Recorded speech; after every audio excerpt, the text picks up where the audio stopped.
Hyrox, arguably the world's next best indoor fitness test. So in this video, I'm going to talk about what Hyrox is, what you need to be able to do Hyrox, where it is, and of course my performances from Manchester earlier on this year and my most recent performance for Hyrox in London. If you want to find out more about Hyrox, then stick around for this video and I'll be sure to introduce you.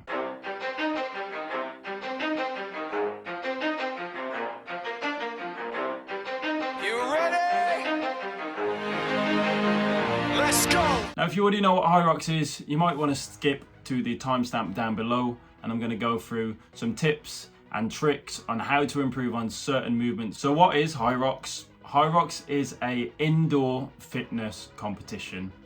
Now, anybody can take part in Hyrox. Going from Manchester to London, I've saw so many different people take part. I've saw people who look around about 20 stone.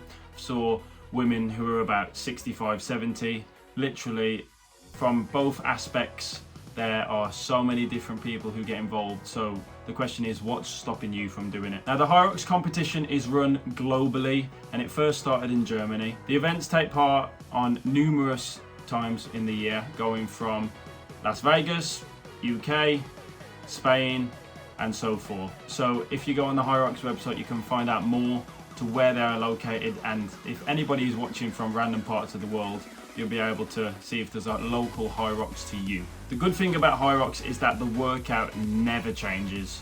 So if you want to go and beat your personal score, you can do that the exact same way if you go once compared to another time. So this makes it a really good test for yourself to see if you are improving on that specific event. During Hyrox, you're going to perform 8 different exercises and perform an 8-kilometer run. Now, don't worry, they're not all in one. It is segmented into 1-kilometer runs, and after each 1-kilometer run, you will perform a certain exercise. So shown on screen, you're going to start with your 1-kilometer run, and then you're going to go into a 1,000-meter ski erg. You're going to go and do another run. You get the idea for this part. You're going to go and do a sled push, a sled pull, burpee broad jumps, rowing, farmer's carry, lunges, and wall balls. It's weird, I almost forgot that, and I've only done it twice. Now, there are many different categories you can enter. There are team relays, there are same-sex pairs, there are solo men and women, and there are also the elite levels, which I'm just going to point out I'm never ever going to do. But all these categories just mean that there's going to be different weights, and for the wall balls specifically, different reps involved depending on the category you're in. And as I said before, you'll have seen that on screen now, so you'll have a better understanding to what suits you best. So why have I took part in Hyrox? Now, back in December last year, I realised that there was this craze going around for this event, which conveniently is Hyrox. And if you know me well enough, you know I love a good competition and challenging myself, so I wanted to get involved. So the next competition was in Manchester in January, so I basically had about 4 weeks to train for this. And I'll be honest, I had no clue what I was doing, and I had no idea what would work, no idea how to train for it. So in this video, a little bit later on, we're going to go through tips and tricks, as I've said before, to help you get through your first or even your second, third or fourth Hyrox. So there might be things you don't know, who knows. Again, when I was training for Hyrox, I just wanted to challenge myself and throw myself in the deep end, and I certainly did that. There's things in this video which you are going to realise that I could have done better, and I'm fine with that. There's things in this video which you hopefully might make your hair stand, who knows, but this video is going to be useful for you guys watching at home. So a couple days prior to Hyrox, you will get your start time. Now, the start time obviously depends on the wave you're in, and it can go from 8 AM in the day, and in London it ran till 9 PM at night because there was 4,000 participants. I have said that they don't want that to happen again. So there is a Birmingham one in October, and then there is also a London one in November, to make sure that there aren't that many people competing, so it doesn't go on for literally like 13 hours of the day. Now, they do say to get to Hyrox about an hour and a half before your event, and I would definitely recommend that.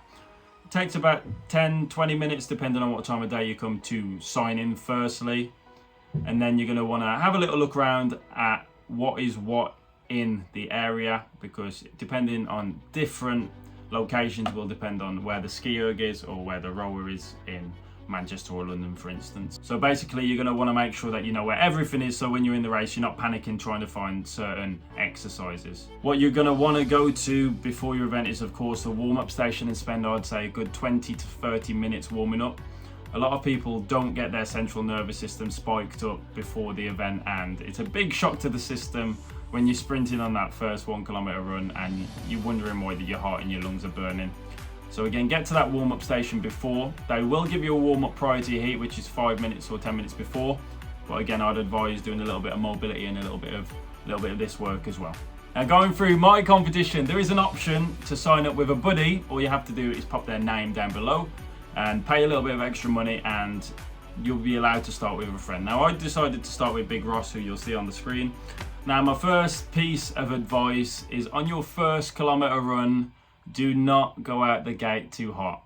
I made that mistake in Manchester. The vibes are pumping so much at Hyrox that you're just going to want to go, and you're going to want to try and keep up with people in your pack. But again, this is a race where it is your own race. You'll probably not see about 30 people in your heat as you're going around because everybody's doing it at once, and you'll get a little bit confused to where you are, which is a good thing because again, it indicates that you are running your own race literally. 9, 8, 7, 6, 5, 4, 3, 2, 1.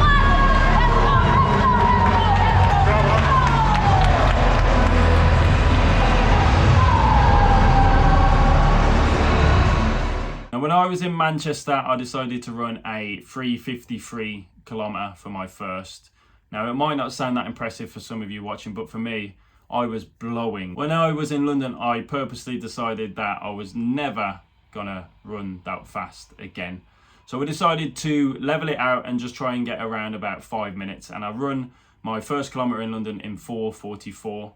And the first exercise you do is the 1,000 meter ski erg. So going on to that 1,000 meter ski erg, I felt so fresh, so good.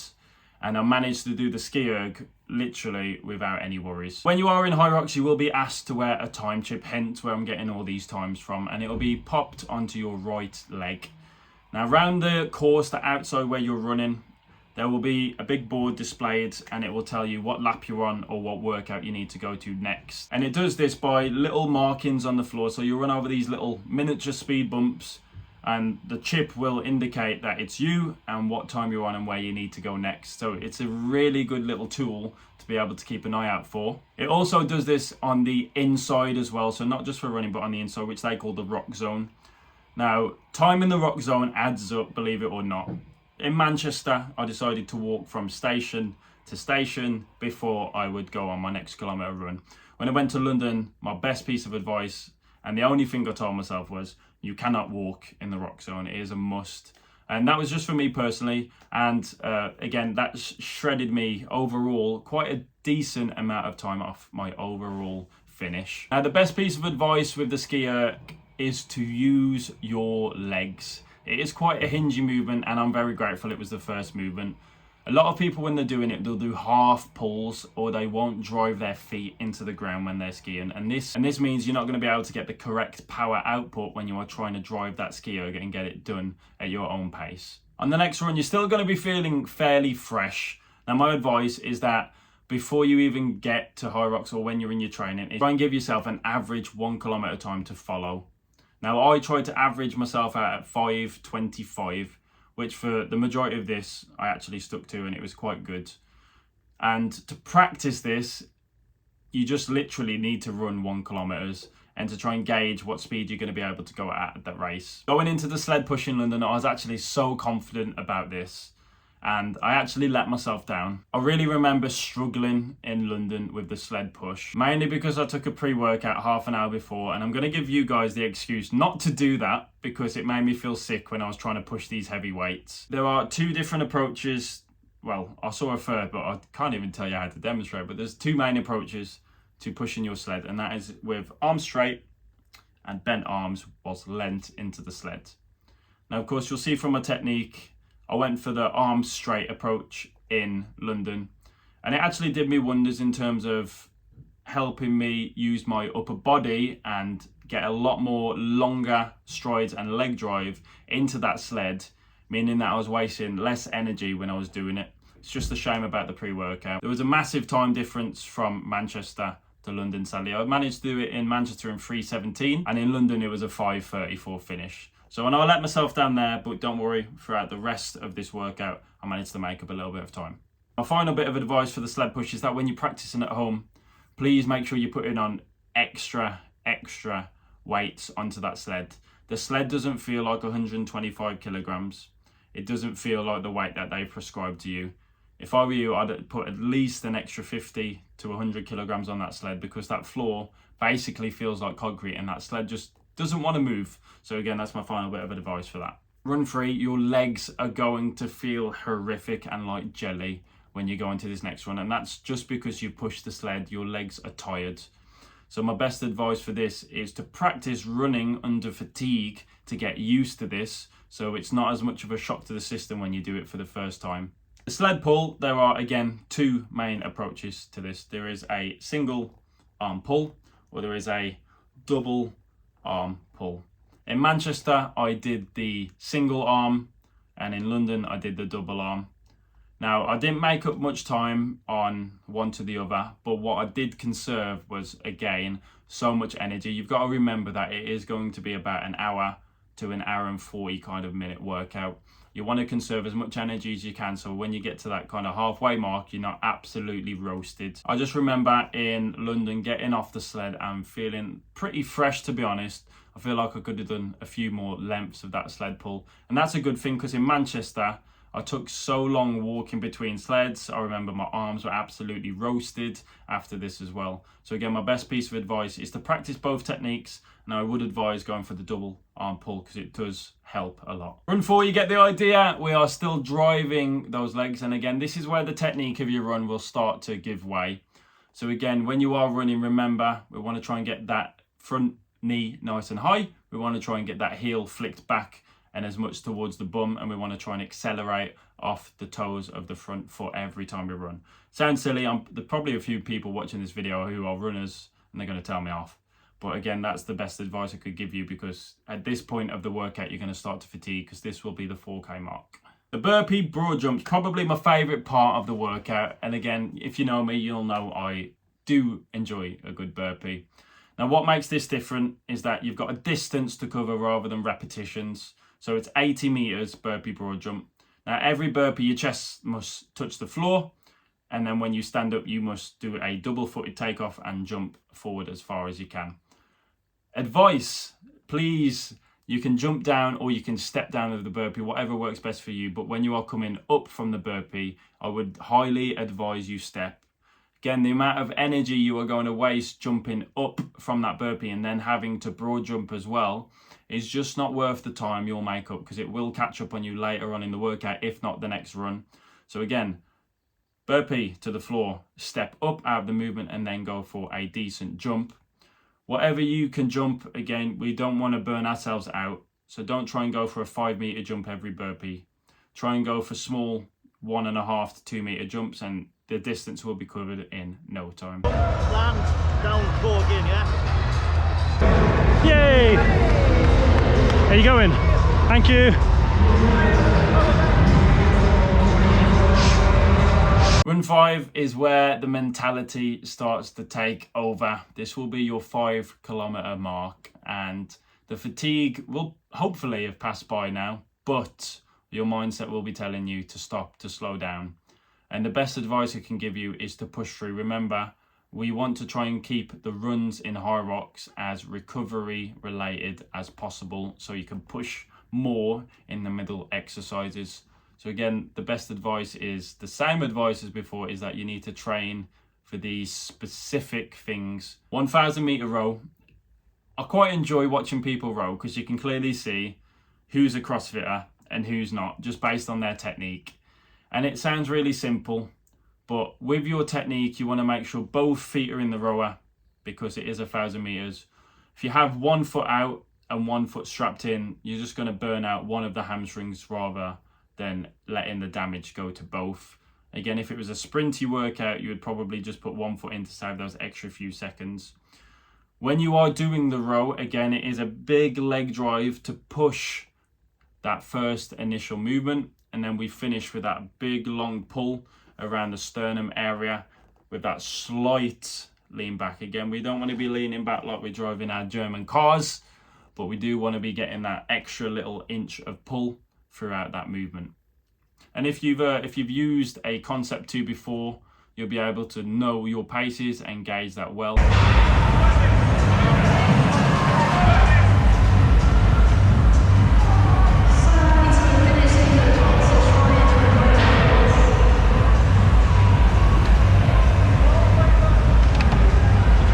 Thanks, mate. See you later. Yes, brother. Run 6 is on the screen again. It is just another kilometre which you will have ticked off your list. Farmer's carry, I'm sorry, but I absolutely lost the footage to this. My memory card just decided to go kaput. But the farmer's carry isn't actually that bad of a movement. The average kind of finish time for this is about 1.5 minutes to 3.5 minutes. Now, after everything you've done, and if you've really pushed on that rower, your grip, your traps might be a little bit fatigued. Now, you can run and you can also walk during the farmer's walk. It is up to you. Just remember the toll it will have on your traps when you're bouncing the kettlebells by running. You can also put down the kettlebells at any given point. So when you're practicing this, you don't have to go the full 200 meters, but it is a lot about grip strength. So it might be worthwhile practicing the specific movement for longer distances and getting used to it. The lunges, again, this is a big movement which I see slows so many people down. Not only because it's weighted, but it's single leg strength, which requires a lot of balance, a lot of coordination, and a lot of endurance as well. Walking lunge is probably my second favorite, mainly because I overtook 8 people when I was doing it. I didn't count or anything, but a little bit of an ego boost for me. But my advice with the lunges is, again, you need to practice this specific movement. The longer strides will waste a lot more energy than an average stride, and then trying to keep continuously moving. What you don't want to be when you get on the lunges is completely dehydrated. When you are running around Hyrox before you come out of the arena, before you're coming in off your run, there are water stations, and again, without breaking my rule, I would have small sips of water as the workout went on and continue running. Now, there are judges there who will offer you magnesium tablets if you really need it because you're cramping up. But again, the best piece of advice is to learn that specific movement to get stronger single leg endurance by doing high repetition movements.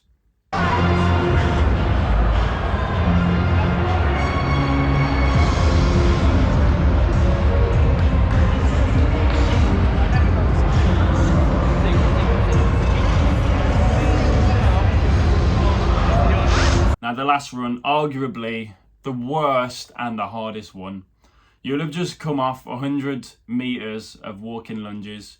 Your legs are going to be crying. So again, on this last run, the technique you'll have been focusing on before Hyrox, the leg endurance you will have been getting into your programming before Hyrox as well, will pay forward. And all of that energy you've conserved from doing movements a little bit differently will help you get through this final 1 kilometer. Again, another big CrossFit movement. Your 8th and your last exercise is either 75 wall balls, depending on if you're a woman, or 100 wall balls pretty much for every other category. Now, in CrossFit, we would use a 9 kilogram wall ball for RX, and women would use a 6 kilogram. Fortunately, in Hyrox, they allow you to use a 6 and a 4 kilogram ball for the categories instead, which makes the movement a little bit better. Unless you're elite, you still have to use 9. The best thing and advice I can give you for wall balls is practice them. When people are doing wall balls, I often see them having the balls underneath or around, missing the catch and letting it come forward and you dropping forward. Again, wasting energy. You're more than likely going to get no rep for not getting the correct depth in the squat or missing the target. So what you want to practice is precise and smooth techniques when you're doing this.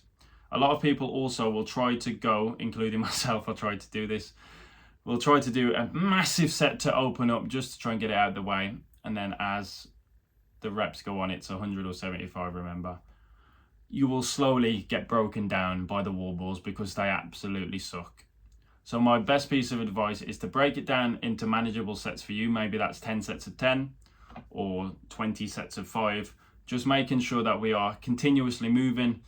You'll probably find that you'll beat a lot of people on this who try to do, like me, a set of 20 to start and then blow out.